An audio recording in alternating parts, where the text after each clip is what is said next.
ખેડૂત મિત્રો, શું ફરી એકવાર વાવાઝોડું રાજ્યને ગમરોવશે?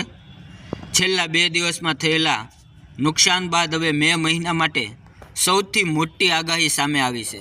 શું છે આ આગાહી? તો ચાલો સંપૂર્ણ વાત જાણીએ.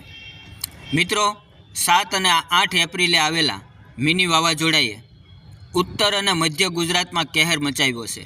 સાબરકાંઠાના ઈડર, વડાલી, અરવલ્લીના બાયડ અને પંચમહાલના ગોધરામાં ભારે પવને મકાનોના પતરા ઉડાડ્યા અને વૃક્ષો ધરાશયી છે.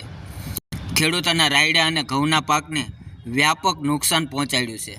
પરંતુ હવે ડર છે મે મહિનાનો.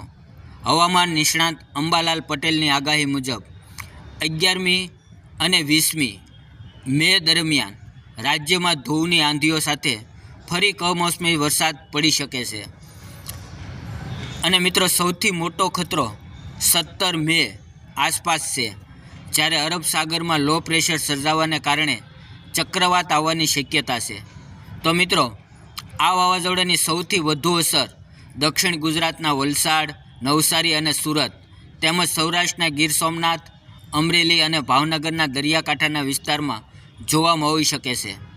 મિત્રો, કચ્છ અને દેવભૂમિ દ્વારકામાં પણ પવનની ગતિ તેજ રહેશે.